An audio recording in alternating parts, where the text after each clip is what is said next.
souhaite avancer, d'aller loin. C'est un bon projet en tout cas. Pour moi personnellement, j'ai préféré que vous ayez une entreprise ici. Premièrement, j'ai d'abord aimé le projet en soi. Moi, je trouve que j'ai vraiment beaucoup appris concernant le stress, quand ça vient avec pour certaines femmes, les règles peuvent survenir plus tôt et pour d'autres, comme nous à la France, survenir un peu plus tard.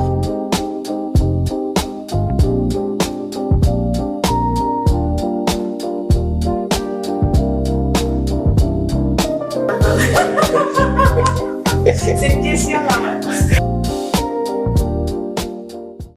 Mon intimité, ma dignité, c'est ces slogans qui va accompagner la structure Ntina dans ses projets, dans tout ce que cette structure va entreprendre ici en République démocratique du Congo, précisément à Kinshasa. Alors, je suis pas seule sur ces plateaux, je suis accompagnée de mes invités.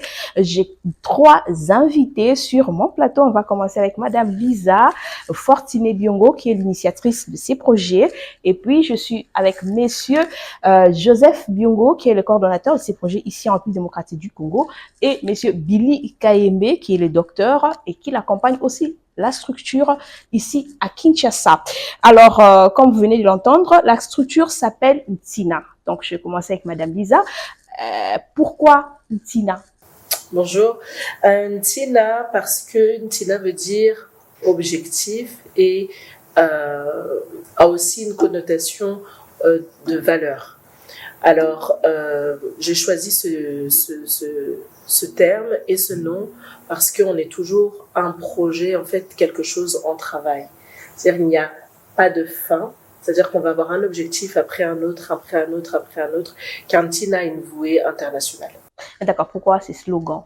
Mon intimité, ma dignité. Mon intimité, ma dignité, ce n'est pas un slogan, c'est plus un manifeste, dans le sens où chaque femme a le droit à son intimité et son intimité et sa dignité ne doivent jamais être ni une honte ni placées sous le silence.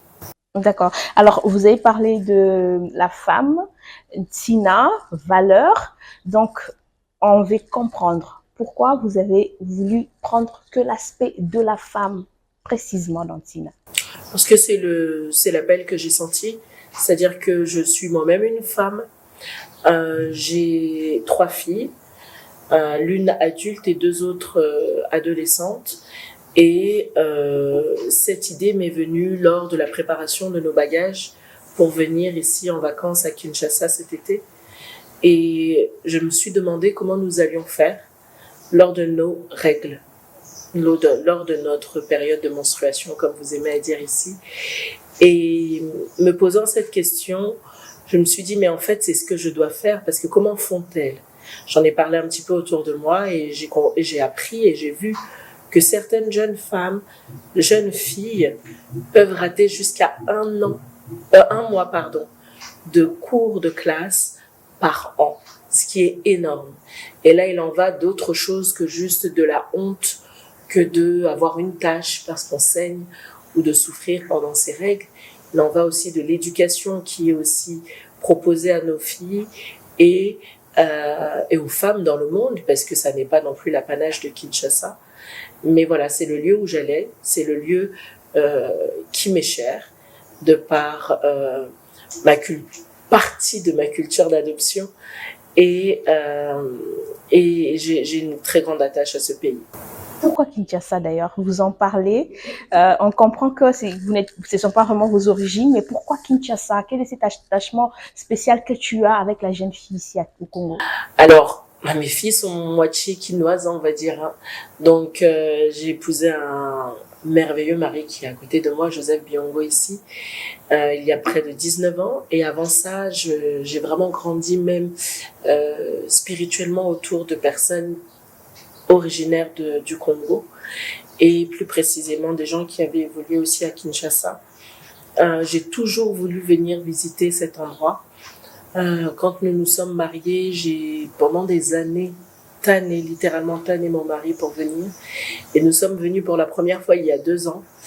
Et j'ai compris plein de choses culturellement. J'ai compris aussi beaucoup de choses dans le fonctionnement même des Congolais qu'il y a aussi la diaspora en France. et avec la compréhension, un attachement supplémentaire se fait. Et puis venir ici et se rendre compte que voilà, on peut en 2 semaines sur place quand même faire quelque chose, apporter une action pour être utile.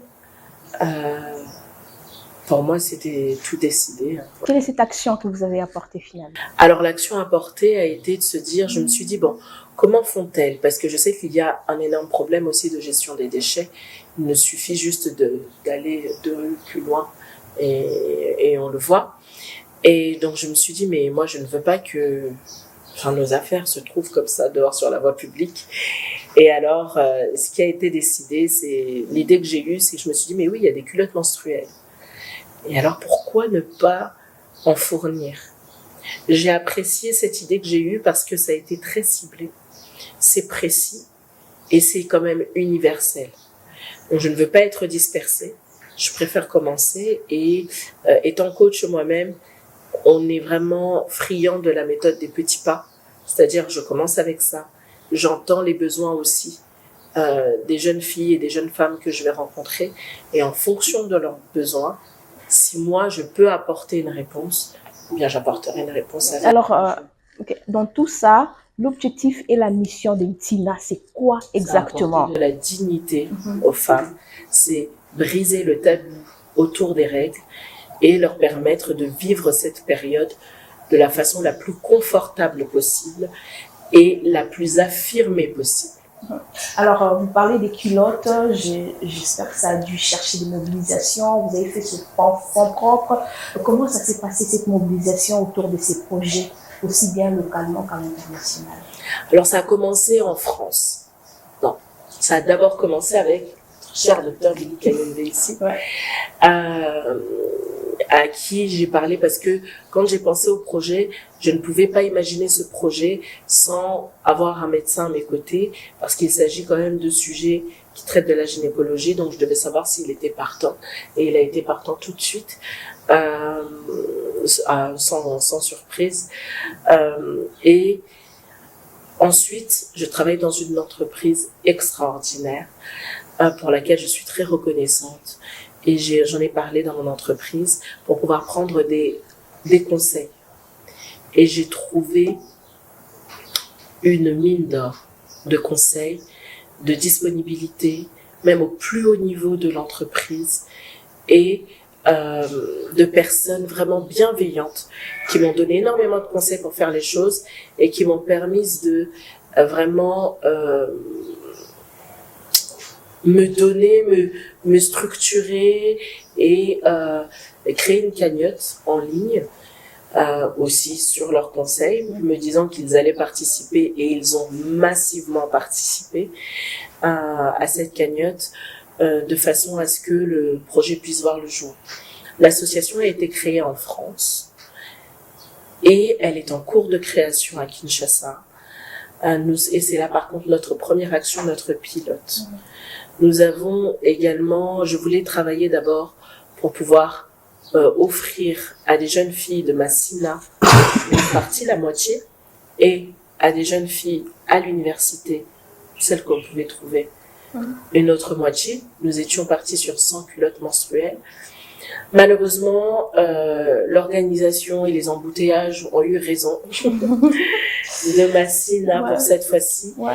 Mais sur le deuxième projet, on restera concentré sur cette population.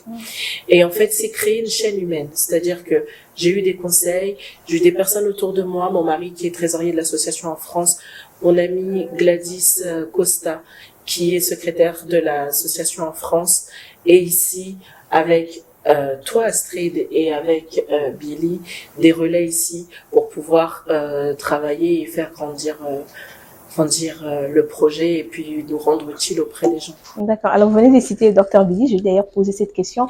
Vous êtes au quotidien avec les jeunes filles congolaises, donc vous connaissez un peu les difficultés qu'il y a. Pourquoi vous avez accepté si facilement d'accompagner ces projets? Je pense que le problème il est réel dans la société. Là, on parle d'une population qui est défavorisée, une population qui ne sait pas se trouver elle-même des solutions par rapport aux problèmes qu'elle fait face. Alors, ça n'a pas été pour moi aussi difficile d'accepter. C'était simple malgré multiples occupations. Je me suis dit, si je peux servir ces jeunes filles ou ces adolescentes, eh bien, on y va. D'accord, je reviens vers Madame Lisa. Vous parlez du lancement de ces projets finalement à Kinshasa. Est-ce que le lancement a répondu à tes attentes et quelles sont les difficultés rencontrées pendant ce moment? Alors, le projet pour moi est réussi. Il est vrai que pour moi le projet est réussi. Seulement, j'avais vraiment à cœur de travailler avec des populations telles que celles qu'on peut trouver à Massina, qui sont réellement financièrement défavorisées. Parce que il peut y avoir des populations défavorisées sur différents plans. Il y a le plan financier, il y a aussi le plan, on va dire, s'il y a un accompagnement émotionnel, s'il y a un accompagnement psychologique, s'il y a des informations qui ont été données. Là, par exemple, auprès de l'université, ce qu'on a vraiment rencontré, je ne connais pas les finances des personnes qui vont à l'université, mais je suppose qu'elles ont probablement plus de moyens financiers que les personnes que j'aurais rencontrées à Messina. Par contre, là où je vois que nous avons été réellement utiles et là où j'ai été vraiment surprise, c'est lors des questions-réponses. J'ai vu qu'il y avait un réel besoin d'information, de sensibilisation et de vulgarisation. C'est-à-dire que ce sujet est si tabou, il y a une telle omerta autour de ce sujet que on a eu des questions qui pour moi, si on m'avait dit à la base qu'on allait poser ces questions, j'aurais pensé que c'était une blague, ça n'aurait pas été réel. Or, réellement, il y a ces questions qui se posent et c'est parce qu'il y a une telle omerta autour du sujet que certains peuvent se permettre aussi, consciemment ou inconsciemment, de propager et de pérenniser de tels discours et même traditions, quand je pense à laver tous ces... non, pas laver, à jeter et racheter chaque mois, par exemple, toute sa lingerie, comme nous avons pu l'entendre. D'accord. Il y a eu beaucoup d'histoires. Alors, je vais rentrer vers Monsieur Joseph. Vous étiez quand même les moteurs de ces projets ici à Kinshasa. Vous avez eu à contacter les gens. Est-ce que ça a été difficile avec les universités et les écoles? Je dirais contacter les universités. Bonjour. Contacter les universités, c'était très simple. Par contre, obtenir une réponse en est une autre. Parce que nous, généralement, en France, en Occident, nous avons l'habitude à s'échanger par mail. Et ici, j'ai vu que c'était un petit peu difficile. On nous a demandé des mails qu'on a envoyés. Nous sommes restés en attente. J'ai dû passer à plusieurs reprises, recontacter les universités avant là sur place. Et malgré ça, c'était quand même compliqué d'obtenir une réponse. Alors, Madame Lisa venait de dire que son idée première était vraiment d'aller vers Massina. Pourquoi vous n'avez pas pu atteindre ces jeunes filles de Massina, dont le besoin était vraiment réel? Justement, moi aussi, j'aurais vraiment préféré d'avoir l'école de l'autre côté. Et comme je vous ai expliqué, elle a mentionné juste avant, la difficulté était le trajet, parce que d'où nous sommes pour arriver à Massina, avec les bouchons, ont eu raison de nous. Et de l'autre côté, c'était à la disponibilité. Et je suis arrivé juste une semaine avant elle. Je me suis tout de suite mis à chercher l'endroit et Dieu merci, on l'a trouvé juste à côté. Et malheureusement, je n'avais pas de contact avant mon arrivée sur les écoles à Massina. Moi, j'espère que la prochaine fois, ce sera quand même les élèves de Massina seront servis. J'espère aussi. D'accord, je reviens vers Madame Lisa. Alors, finalement, vous commencez l'activité ou vous lancez cette activité à Kinshasa. Est-ce que vous vous attendez réellement à ce que les filles répondent aussi positivement? Quand je commence ou aujourd'hui? Non, quand vous commencez. Donc, quand je venais avec l'idée de venir... Je m'attends à beaucoup de gêne. Je m'attends à beaucoup de gêne, je m'attends à beaucoup de retenue, je m'attends à devoir venir et essayer alors en toute douceur, mais vraiment défraîchir. Et ça n'est pas ce que je trouve. je trouve un public réellement intéressé, un public réellement ouvert, en demande de cette ouverture, et donc une voie royale, c'est-à-dire que la possibilité de vraiment échanger à cœur ouvert avec ces personnes-là. Et j'aimerais citer monsieur le directeur général de l'INBTP Kinshasa, parce que j'ai un rendez-vous avec lui le lendemain de mon arrivée, ou le surlendemain, quelque chose comme ça. Et je me dis, bon, il va falloir lui expliquer. C'est probablement un très grand monsieur. Et bon, comment prendra-t-il la chose? Je suis étrangère. Je ne suis pas du tout congolaise. Et je ne veux pas non plus que ça donne une image de venez, je vais vous apprendre la vie, parce que ça n'est pas du tout la démarche. Seulement, il faut que j'explique mon projet quand même. Et je trouve une personne, mais tellement intéressée. Et c'est ce qui a aussi influencé la décision de rester, de faire les 100 pour cette première action auprès des NBTP, parce que je trouve une personne qui me donne des chiffres même, disant que voilà, nous n'avons que 15% d'étudiants qui sont des femmes. Et donc, par ça, elles sont automatiquement isolées. Et ça, c'est partout dans le monde pareil. C'est-à-dire que, on va dire à New York, c'est pareil. Dans des environnements où il y a très peu de femmes, eh bien, elles vont être quand même dans une situation qui va être très souvent défavorisante. Et donc là, elles sont dans un environnement où il n'y a que 15% de femmes, et où la ministre des Genres du gouvernement étudiant était déjà venue, en fait, elle avait déjà alerté sur ces questions de règles, de précarité menstruelle, au point où l'université avait réfléchi à une solution qui était de mettre à leur disposition dans leur comment on dit, dispensaire, je crois que vous appelez ça, dans leur dispensaire au sein de l'université, des protections hygiéniques. Mais toujours, il y a aussi cette question de la gestion des déchets et aussi du coût. Les culottes menstruelles sont lavables, donc elles sont moins coûteuses à long terme, et en plus, elles sont beaucoup plus écologiques pour l'environnement, car elles ne vont pas à chaque usage se trouver sur la voie publique. D'accord. Docteur Billy, sur le plan médical et scolaire, quelles problématiques précisément tu trouves quand tu parles avec les filles? Je peux en mentionner deux.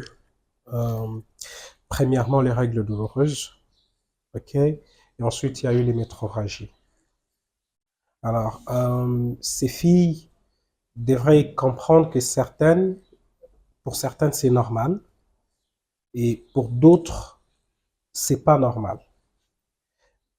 Il y a une chose que j'ai dite, que j'avais tout le temps répétée, que quand ça sortait hors contexte habituel, il fallait consulter. Chez nous, on n'a pas eu l'habitude de consulter, quoi. Donc, quand on reçoit un patient, comme le disait mon ancien professeur de gynécologie, soyez sûr qu'elle a déjà testé plusieurs solutions avec l'automédication. Donc, voilà, il fallait leur faire comprendre ce qu'étaient les règles, ou quelles sont les règles, comment ça se forme, et ensuite, comment s'entretenir, quoi, pendant cette période des règles. Voilà, où on peut choper ou propager des bactéries ou des germes. Ok, en parlant de culottes, on parle de logistique, donc il fallait ramener des culottes. Ça vient d'où? De Kinshasa? Vous avez acheté ici? Comment ça s'est passé, l'organisation d'avoir ces 100 culottes pour le filles? Alors, j'avais un contact en Chine. Ça a été très très amusant, parce que c'était un jeune homme, Kinoa, qui était en Chine, et pour lui les règles c'est un monde qu'il ne connaît pas du tout, hein. Donc lui demander d'aller trouver des culottes, et il a vu plusieurs fournisseurs, et je les ai commandées là-bas, et elles m'ont trouvé À mon arrivée, elles sont arrivées un jour ou deux après moi. Donc c'est très facile, monsieur Joseph, de ramener les culottes de la Chine à Kinshasa. Oui, grâce à cette personne. Qui d'ailleurs nous remercions énormément. Très chaleureusement. Alors, d'accord, merci beaucoup. On va continuer cette émission, mais j'aimerais poser plus des questions sur les règles, sur ce que les filles disaient, mais on va rester un peu sur l'organisation pour que vous puissiez comprendre quel est le projet Ntina et quel est l'objectif poursuivi avec les filles de Kinshasa. Alors, d'ailleurs, une question me vient en tête. Est-ce que chaque fois qu'il y aura Ntina, il y aura que de culottes ou il y aura d'autres branches? Dans un premier temps, il n'y aura que des culottes. Ah. Dans un premier temps, il n'y aura que des culottes. Je vais, tel que nous l'avons fait là, nous avons écouté les besoins. Il y a un besoin réellement de sensibilisation et de transmission de savoir, de connaissances pratiques autour des menstruations. Sur ces deux plans-là, il y a déjà énormément de travail. Donc, dans un premier temps, c'est vraiment notre cheval de bataille. Ensuite, au fur et à mesure qu'on va pouvoir entendre des besoins, nous allons pouvoir, en fonction de la demande, en fonction des besoins, nous diversifier. Mais on va rester vraiment sur l'intimité, la dignité. L'intimité, la dignité de la femme, en partant de la précarité menstruelle à laquelle on fait face aujourd'hui ici, ou même ailleurs, parce qu'en fait, il y a Ntina en France, donc on va travailler en France également. C'est un point, c'est une bonne base. Mais on va pouvoir aller sur l'intimité au sens général, pour que, en tant que femme, nous nous sentions à l'aise avec qui nous sommes. Parce qu'en fait, quand on parle des règles, c'est pas quelque chose qui nous arrive, ça fait partie de nous. C'est régulier, c'est quelque chose qui se passe dans notre corps régulièrement. Ça fait partie de notre être. Et ça, c'est important de se l'approprier plutôt que de s'en dissocier, parce que c'est là que va se générer une honte qui n'a pas sa place. Parce qu'on a fait des blagues comme ça lors de la première et la deuxième session, mais c'était surtout la première pour cette blague, en disant, mais le jour où vous n'avez plus vos règles, mais vous avez peur, n'est-ce pas? Le jour où tu n'as pas tes règles, tu as peur. En tout cas, moi, j'ai peur. Encore aujourd'hui, j'ai peur. Donc, les règles sont importantes. Nous en avons besoin. C'est comme si c'était la personne qu'on aimait détester. En fait, on l'aime. C'est dommage et c'est une perte de temps. D'accord. Et puis on ne peut pas demander à la gente masculine de nous comprendre si nous n'assumons pas et nous n'expliquons pas. Exactement. Donc, ce sont ces mots, j'espère que vous allez développer pendant l'atelier. Et avant, vous parlez de la sensibilisation. Donc, c'est qui va nous permettre d'entrer même dans l'atelier, ce qui s'est passé ces jours-là. Vous êtes partis sur 2 sessions. Alors, expliquez-nous comment vous avez réparti, comment vous avez préparé cet atelier avec le docteur Billy, bien sûr. Tu réponds ou c'est Madame Lisa qui répond? Commence. Apparemment, tu lui as dit. Non, mais tu commences. Allez, go. Réponds à la question. Alors, ou carrément Madame Lisa répond. Non, et après, peut commencer. Non, vas-y, réponds à la question parce que pour moi, la question, elle est comment vous avez structuré l'atelier, comment vous êtes organisé pour partir d'une session à une autre. Il fallait d'abord commencer par la présentation. Ça, c'est Coach Lisa qui s'en est occupé. Et l'aspect de l'explication ou démystifier les règles, là, je m'en suis chargé parce que ça rentre un peu dans un cadre médical. Déjà, il fallait commencer par expliquer quelles sont les règles, ok? Alors, ça vient d'où? C'est quoi les ovaires? C'est quoi ce que on appelle communément la matrice? Et puis, expliquer chaque partie de l'organe reproducteur. Et puis, ensuite, entrer dans ce que nous avons appelé l'hygiène menstruelle, d'accord? Et puis, la culotte menstruelle, comment elle s'entretient et par la suite, passer à la distribution. Et vous étiez devant quel genre de public pendant Ah, que vous c'était très donnez? bien. Ils étaient interactifs. Ils étaient très interactifs. Et par là, je vais un peu revenir à ce que disait coach tout à l'heure. Quand elles n'ont pas des règles, les dames, elles ont peur. Et en gynécologie, c'est le premier motif des consultations. Donc, quand une femme vient vous voir, la plupart, c'est parce qu'elle n'a pas vu ses règles. Pour une raison ou une autre, elle n'a pas vu ses règles. Le premier motif des consultations en gynécologie, c'est l'aménorrhée. Et puis, il y a eu par la suite des questions sur tout ce qui s'est dit, qui se raconte dans la rue. Okay? On fait pas ceci, on fait pas cela, pourquoi on dit ceci, pourquoi... Non, c'est un public en même temps, je dirais, chargé, des ondits, des racontards, et puis et des certaines pratiques déconseillées, en médecine. Et ben voilà, moi ça m'avait plu énormément. J'avais énormément apprécié ce public-là. Et coach? C'était vraiment génial. Ah, je vous appelle coach, hein? Il n'y a pas de souci. Ouais. Mon prénom, c'est Lisa quand même. Mais, alors là, tu as parlé vraiment de comment ça s'est déroulé. Je ne sais pas si c'était juste dans la question comment ça s'est déroulé ou comment ça a été aussi pensé. Ouais, comment ça a été pensé, surtout Alors, et déroulé aussi en même temps. Je vais partir sur comment ça a été pensé. Ouais, c'est mieux. Nous avons, ça va compléter le déroulement. L'idée que j'avais eue en tête, c'était vraiment, je voulais une partie de sensibilisation. Je voulais pas venir et distribuer des culottes. Et puis c'est tout. Moi, il faut donner du sens. Pour toute personne qui me connaît personnellement ou professionnellement, le sens, c'est comme tout être humain. Mais alors moi, je l'affirme, pour moi, donner du sens aux choses, c'est très important. Donc, il fallait donner du sens. Pourquoi je t'offre cette culotte? À quoi va-t-elle te servir? En quoi en as-tu besoin? Qui je suis? Qui suis-je? Qui es-tu dans cette démarche? Donc, effectivement, je me suis dit, il fallait vraiment avoir un médecin pour parler avec toute légitimité. Et puis même moi, j'ai appris des choses pendant qu'il parlait. Et puis, il est très à l'aise. Donc, ça n'est pas tous les médecins qui sont forcément à l'aise avec la prise de parole en public. Et j'avais vraiment la chance d'avoir un médecin masculin. Pour moi, c'était très important aussi que ce soit un médecin masculin, parce que ça venait d'emblée par sa personne, par son sexe, casser quelque chose. Casser non, il faut seulement qu'on en parle entre nous, les femmes, parce que c'est quelque chose qui ne nous concerne que nous, les femmes. Non, non, non, non.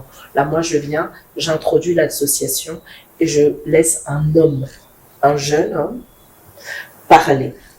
Un jeune homme médecin parler de cela. Et il vient avec une présentation, donc avec des images. Alors, ça n'est pas du tout gore, ça n'est pas du tout fait pour choquer, c'est par contre fait pour pouvoir démystifier la chose. Parce que bien souvent, soyons honnêtes, grande partie des femmes aiment en plus être traitées par des gynécologues masculins. Donc, et ça, en France, on en a parlé ici, aussi ici, beaucoup aiment être traités par des gynécologues masculins. Et il n'y a rien de bizarre à ça. Seulement, bon, voilà, c'est peut-être un confort, c'est un autre sujet à aller explorer. Mais c'est un fait.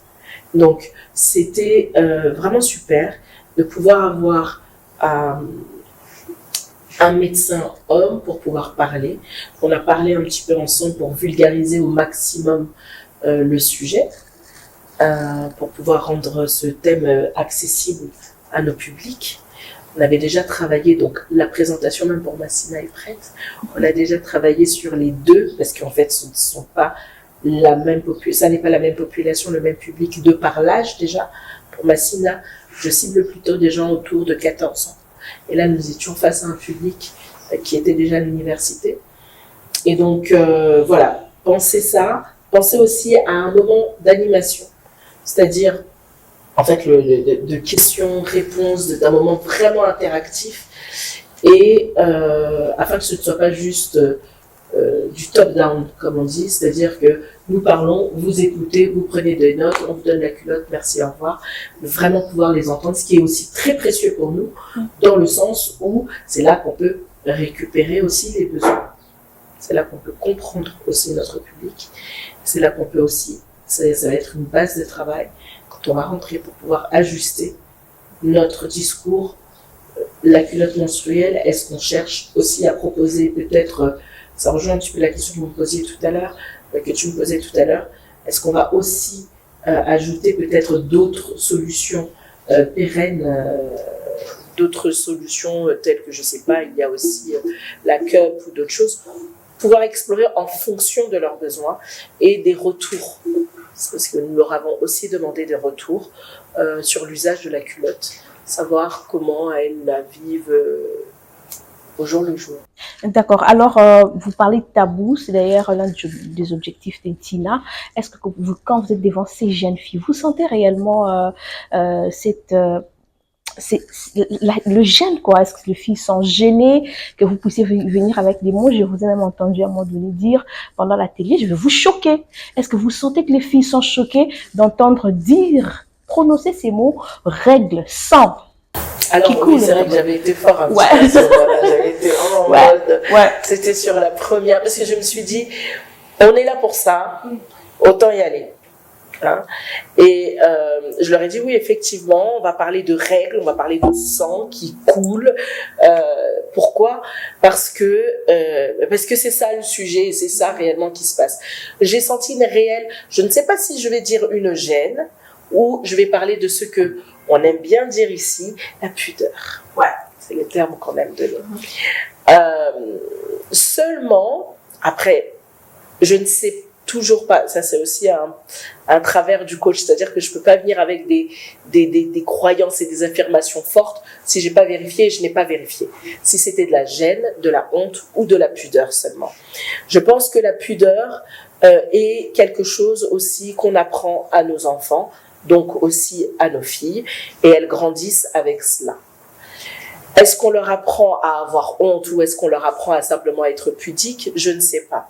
De mon avis, je pense que quand on va dans un lieu où on nous dit textuellement qu'on va parler des menstruations, des règles, soyez à l'aise, parlez-en, et qu'on nous dit quand pendant mes périodes et il y avait vraiment, je ne sais pas si tu l'as senti, une différence entre les premières questions, le début, qui allait plus loin que j'ai peur de prendre la parole parce qu'elles n'avaient pas elles étaient très à l'aise avec la prise de parole en public, elles se connaissaient toutes. C'est nous qui ne les connaissions pas. Et la fin, où là elles étaient beaucoup plus à l'aise et où elles pouvaient même en rire. Et où à la fin de la journée, on a une jeune femme qui dit moi je peux pas me lever s'il vous plaît pour poser ma question parce que j'ai mes règles. Eh bien, c'était la première fois qu'il y en avait une qui le disait aussi ouvertement et on s'est trouvé à l'applaudir parce que, et pour moi, ça a été un moment, magique. C'est vrai, hein. Ça a été sublime, je me suis dit, on a réussi. C'est-à-dire qu'elle a pu dire, devant tout le monde, j'ai mes règles, donc j'ai mal, j'ai pas envie de me lever. Un jour avant, si le sujet avait été tout autre, elle se serait imposée de se lever alors qu'elle était en douleur et elle n'en avait pas du tout l'obligation. Et donc ça, pour moi, c'est c'est une consécration. C'est ça qui t'a touché pendant ça m'a énormément touché. Il n'y a pas de témoignage plus fort. Celui-ci, pour moi, c'est le plus fort. Ensuite, j'ai eu des personnes qui sont venues me voir à la fin, des grandes accolades avec des grands merci. Des personnes aussi, avec le docteur Billy, on a pu répondre pour démystifier la couleur du sang. Ou genre mon rouge n'est pas le même rouge, est-ce que je suis normale? Mais alors quand quelqu'un se lève et vous dit devant tout le monde, je me demande si je suis normale parce que mes règles que j'ai chaque mois, la couleur du sang varie, c'est quand même fort, c'est-à-dire que la personne chaque mois se demande est-ce qu'elle est normale et elle n'a pas consulté de médecin. Donc, et on lui demande est-ce que c'est rouge? Oui, c'est rouge, mais c'est pas le même rouge. Ben, c'est rouge, c'est du sang. Si tu as un doute à chaque fois, le médecin lui disait, vaut mieux consulter, mais en fait, avec d'autres femmes aussi présentes, même toi, tu as pu donner un témoignage, moi-même, j'ai pu donner un témoignage sur l'aménorrhée, c'est vraiment démystifier la chose. Se dire que non, mais en fait, on vit toute femme physiologiquement, normalement constituée, a ses règles tous les mois. Et comme je le disais lors de la session, ça n'est même pas une affaire que de femmes. Parce que si j'ai pas mes règles, je n'aurai pas peur seule. Mon cher et tendre mari ici va aussi avoir peur. Parce que on n'a pas prévu de faire d'enfants actuellement, par exemple.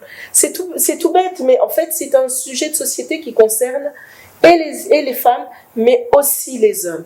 Et là, on prend j'ai pris comme exemple le sujet le plus heureux, quand même, qui serait de procréer, mais l'absence de règles peut aussi avoir des raisons et des origines catastrophiques. Il peut y avoir un réel problème gynécologique. Et là aussi, ça concerne les hommes autour de nous. Donc, pour moi, cette sensibilisation, pendant que je suis en train de parler avec toi, je me dis que à terme, il n'y aura pas que des femmes dans le public. Voilà. Donc, il faut associer aussi la gente aussi les hommes. Ouais, c'est important. Alors, comme on a dit pendant l'atelier que les règles les rassurent, quoi. Ah mais ouais, mais ça rassure. C'est notre meilleur ennemi. Alors, docteur B. Juste pour rebondir par rapport au témoignage, moi qui étais en public et passer le micro aux jeunes femmes. Il y a même d'autres qui ne voulaient pas parler. Oui, il y en a beaucoup qui n'ont pas voulu parler ou avaient honte. Et il y a aussi beaucoup de questions qu'on n'a pas pu émettre. J'ai eu beaucoup de merci pour l'atelier. Énormément de jeunes filles nous ont remerciés. Je n'ai pas eu le temps de parler avec tout le monde, mais beaucoup de remerciements de la part des jeunes filles. Donc, ça valait la peine. Donc, c'est très important de faire cette sensibilisation et cet atelier. Donc, les besoins étaient vraiment présents. Alors, docteur Billy, je vais revenir un peu vers vous. Alors, on va rester sur les questions. Quelles sont les questions qui étaient les plus fréquentes? Donc, genre, chaque jeune fille voulait quand même en savoir plus. Et c'est qui t'a fait réfléchir aussi en tant que médecin? Par exemple, il y a plusieurs qui posaient des questions sur les règles irrégulières, d'accord?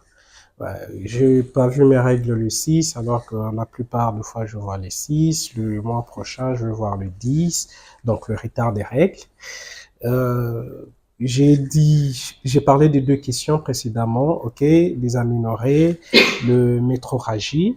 Il y a une, par contre, celle-là, elle a dit, au début, les règles sont tout à fait normales, et puis ça a une certaine odeur, mais la fin... Ouais. Cette question-là, ouais. Ok, alors là, je me suis dit, tiens, c'est quoi ça? Il y a un truc que j'ai loupé durant mon cursus ou quoi. On peut pas sentir. Aussi, hein. On ne peut pas sentir, ouais, exactement. Non, mais on ne fait pas sentir, mais sinon il faut dire que les sécrétions vaginales pendant la consultation, il y a certains qu'on va humer. Vous comprenez? Par exemple, je vais donner un exemple, l'élochie en postpartum. Ok, une femme qui a déjà mis au monde et puis elle a une plaie cavitaire qui est en train de sécher, ok, au niveau de la paroi utérine. Quand on va consulter, ok, elle a des sécrétions vaginales qui sortent. Par exemple, 2-3 jours. Le temps qu'elle passe à l'hôpital, ok, vous allez regarder, vous voyez l'aspect, ok. Si l'aspect a par exemple changé, pendant le premier examen, vous pouvez humer l'élochie. Vous comprenez? Donc, on ne fait pas tout sentir, ok? Il y a certains mais ce ne sont pas les règles. Okay? D'accord. Ce ne sont pas de règles. Vous pouvez... Alors, c'est celle-là, par contre, qui m'a fait un peu réfléchir, quoi. J'ai dit, mais c'est quoi ça? Mais c'est bien parce que ça vous donne envie de relire parce qu'on est en perpétuelle formation. Il s'agit des vies humaines, il s'agit de la santé. Et ben, il faut tout le temps se documenter, tout le temps apprendre. On se forme chaque jour et on continue de se former. Alors, pendant ces moments-là, j'ai posé la question à tout le monde qui veut répondre. Alors, est-ce que vous sentez réellement que ce que vous avez donné comme matière, il y a perception, il y a changement de comportement, les filles ont compris? Je vais répondre en premier, après je vous laisserai. Moi, je pense qu'elles ont compris parce qu'à la fin à la fin de chaque session, elles étaient beaucoup plus libérées, beaucoup plus joyeuses. Au départ, elles arrivaient avec des a priori et des questions, qu'est-ce qu'ils vont nous raconter. Mais à la fin de la session, c'était d'autres personnes qui sortaient de la salle. C'était vraiment des jeunes filles transformées, libérées, toutes joyeuses. Vous revenez quand? Est-ce qu'il y aura d'autres sessions ici? Bon, on n'a pas prévu d'en refaire un autre au même endroit pour l'instant, en tout cas. Je ne sais pas ce qu'elle va décider. Hein. Je pense que la motrice c'est elle et nous sommes là autour pour l'assister dans ce projet. Bon, je vais laisser les autres répondre. Alors, d'accord. Oui, je suis du même avis. Je suis du même avis parce que au début, le public était un peu froid, légèrement moins participatif. C'est pourquoi, à ma prise de parole, je disais tout le temps, c'est un échange. On va discuter tout simplement. Comme disait coach, c'est pas venez, asseyez-vous, là on va vous transmettre ce savoir, prenez vos culottes, bye bye. Non, elles sont venues au début quand elles commençaient à poser des questions. Il y avait celles qui étaient courageuses, les plus courageuses posées. Cheminement au cours de ma prise de parole, celles qui n'avaient pas plus de courage. Ah oui, les filles s'est déchaînées après. Vers la fin, et c'est tout le monde qui... Parce qu'on n'avait pas fini toutes ces questions, le frère Joseph va vous dire, Joseph bien vous confirmera que on a dû arrêter. On a dû arrêter parce que ça ne pouvait pas finir, quoi. Ouais, comme les règles, il fallait que ça t'arrête. Alors, Madame Lisa. Effectivement, du même avis par rapport au fait que quand elles sont arrivées, elles étaient aussi, et c'est aussi normal, se dire bon ben qu'est-ce qu'on va nous dire. Là, il y a un petit peu de ça. Donc moi ce que je fais c'est que dès le début je fais participer l'audience, l'auditoire en posant des questions. Dites-moi ce que vous attendez, quelles sont tes attentes, que connais-tu du sujet, que connais-tu du sujet et quelles sont tes attentes pour voir si déjà ce qu'on a proposé matché. On avait toujours quand même le temps de pouvoir un petit peu modifier s'il y avait eu besoin en faisant. Alors, il y avait donc du coup moi ça me permet aussi d'avoir mes têtes pour la session. Là je vous donne mon secret comment je travaille. Et donc j'avais 3 personnes comme ça qui avaient, et d'ailleurs je fais même comme ça parce qu'elles étaient vraiment comme ça, qui ont eu le courage de parler. Ensuite, faire rire l'auditoire pour pouvoir un petit peu les détendre, etc. Et quand le docteur Billy est passé avec son camarade ou camarade là, alors là c'était tout bon, on les avait gagnés. On les avait gagnés. Donc je vais dire le teasing, mais je ne sais même pas comment on dit. Quel est le terme que vous utilisez pour dire c'est quoi la salutation? Salutation des étudiants. Des étudiants, c'est ça, camarades. Et donc, on lui a appris que chez eux, à l'INBTP, c'est camarades D. Voilà. Donc, ça a été vraiment, ça a été un moment qui a permis vraiment de aussi leur permettre de s'ouvrir. Et puis ensuite, il a présenté. Et puis on avait les culottes sur place. Donc, on a effectué aussi le test. Elles ont pu voir que c'était réel, ça donnait l'impression de vraiment fonctionner. Et après, c'est vrai que sur les questions, au début, il y en avait, surtout à la première session, j'ai eu un peu peur. Je me suis dit, mince alors. Il y a allez, troisième, je leur faisais la blague, je ne mange pas encore les personnes. Et au fur et à mesure, effectivement, à la fin, on était là, non, mais là, va falloir qu'on arrête. Non, moi aussi, j'ai une question, moi aussi, j'ai une question. Et en fait, je crois, je sais pas à combien de questions on a répondu. On a répondu à une vingtaine de questions au moins. Donc, pouvoir répondre de façon précise. Et en fait, ce sont des choses qui sont logiques, accessibles à d'autres publics gratuitement. Et ça devrait l'être ici aussi. Et les questions que j'ai eues à l'INBTP, je pensais que ce seraient les questions que j'aurais eues à Massine, pour certaines. Et donc, en fait, moi, venant de France, c'est ce que je me disais.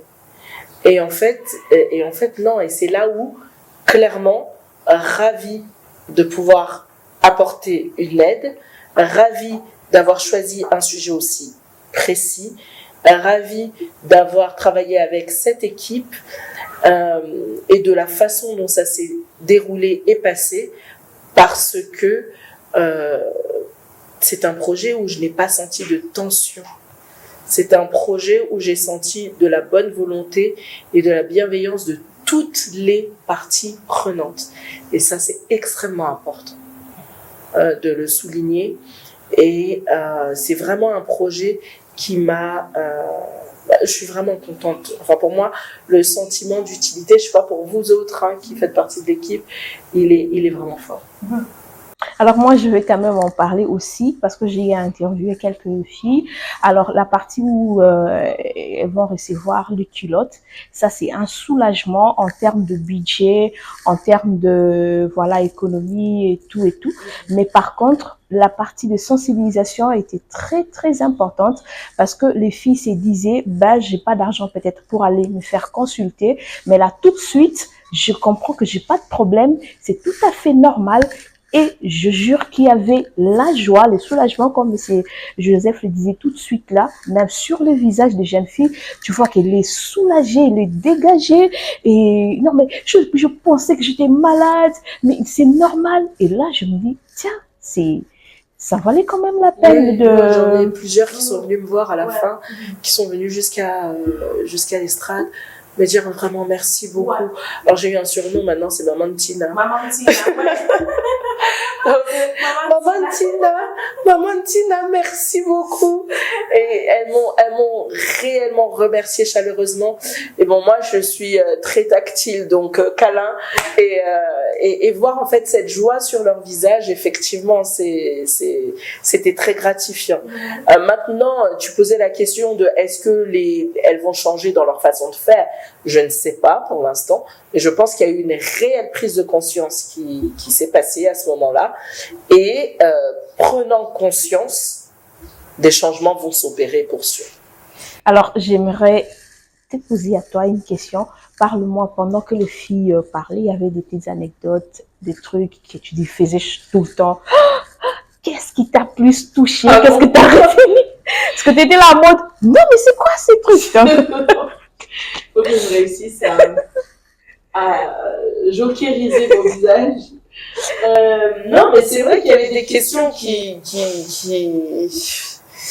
Je pense qu'aucune question n'est bête ou stupide.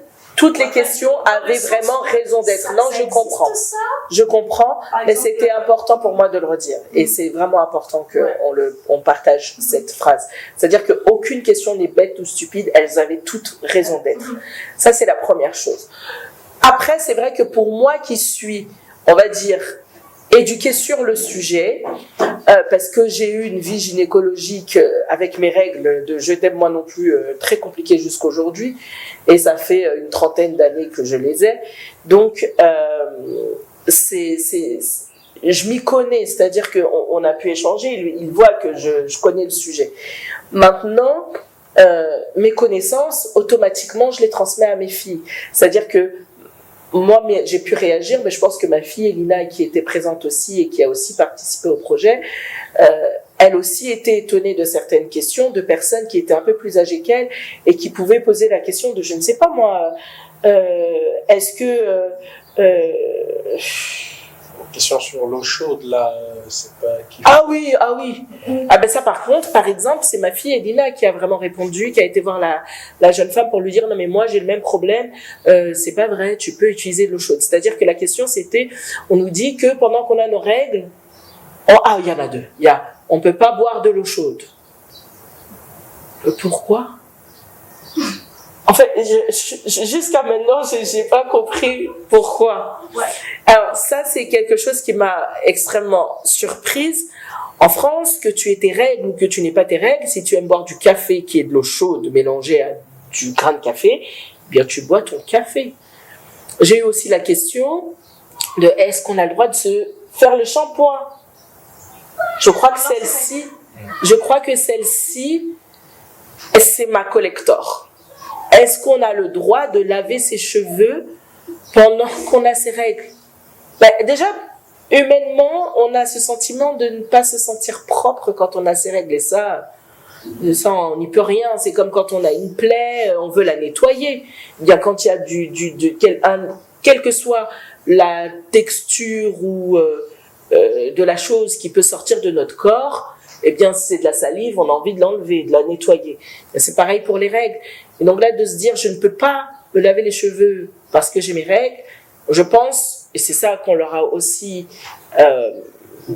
invité à faire, que je pense qui est très important pour nos communautés, et j'inclus même la mienne, étant antillaise dedans, c'est de pouvoir scinder la tradition, le médical, la morale et ce qu'on aime.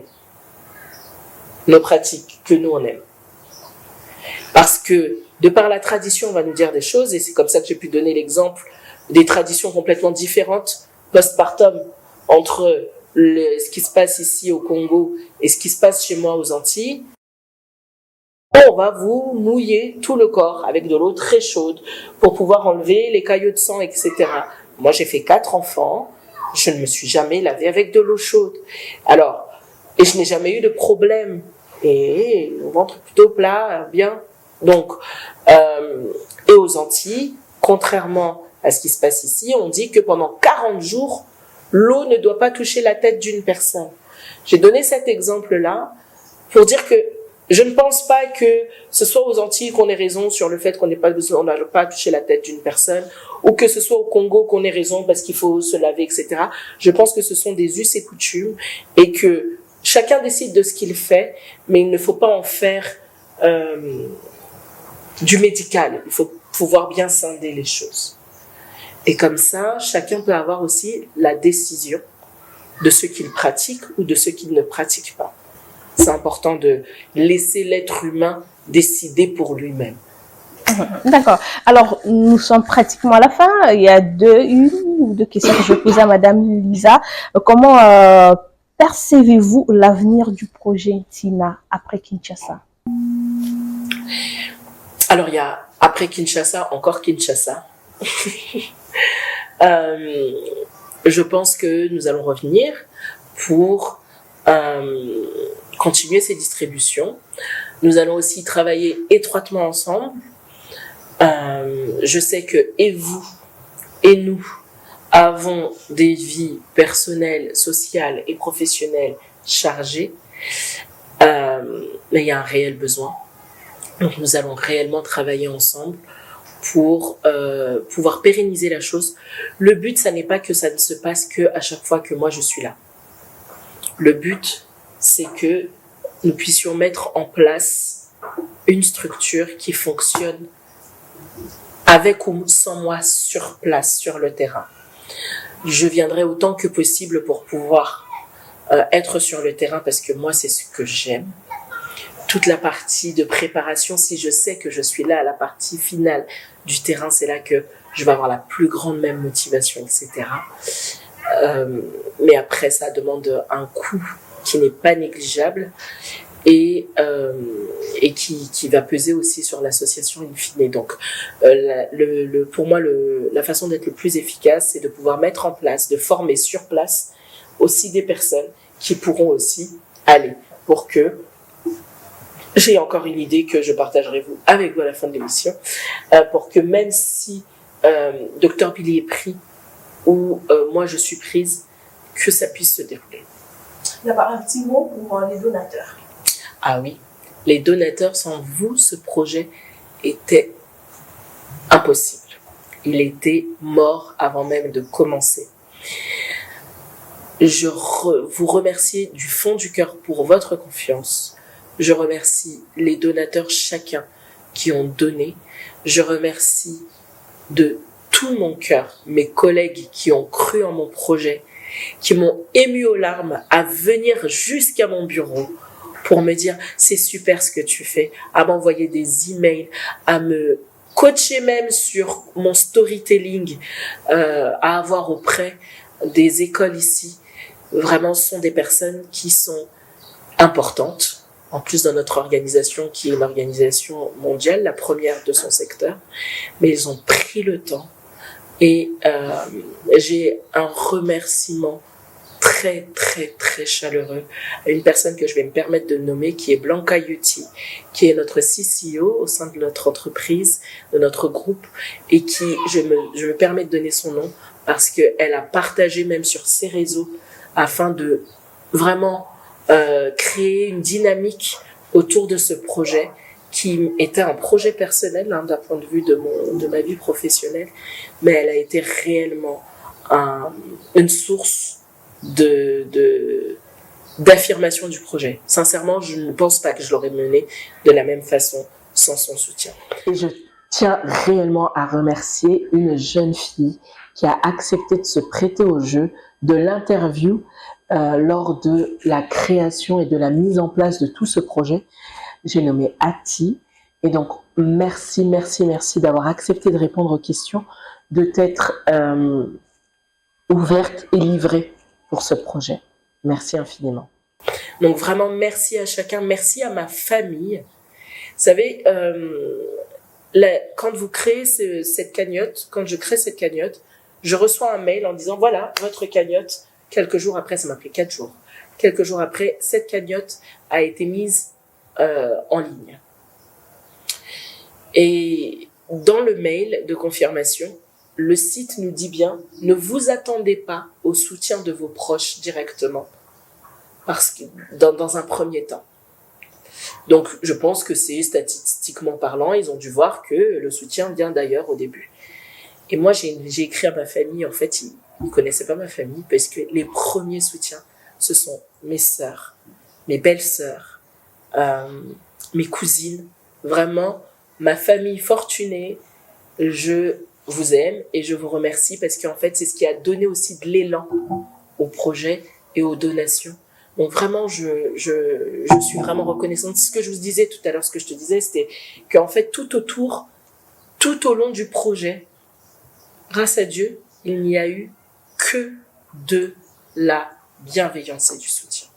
D'accord, pour finir, hein, c'est la dernière, en quelques mots, un petit conseil à toutes les jeunes filles de Kinshasa, précisément, qui ont ces petits complexes par rapport à leurs règles. Mesdemoiselles, les règles, c'est normal. Les règles, c'est rassurant. Les règles, tout le monde les a. Et puis tout le monde passe par là.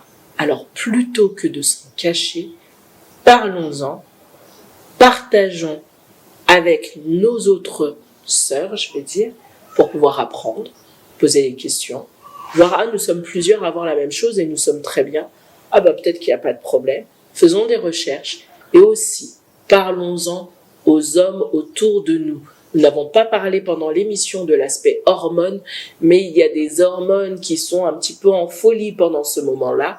Et donc, on a parfois des comportements un petit peu bizarres. Et si on veut qu'on puisse nous comprendre autour de nous, il est important qu'on puisse éduquer et partager. Donc, les règles, c'est normal. Tina, c'est votre intimité, votre dignité. Avoir ces règles n'enlève rien de la dignité. J'ai mes règles, je suis digne, mon intimité, ma dignité. Voilà, j'ai mes règles, je suis digne. C'est par ces mots que nous clôturons cette émission. C'était un plaisir pour moi de partager ces moments avec mes invités. Au revoir et on va se retrouver très prochainement pour un autre numéro, peut-être avec Tina. Au revoir.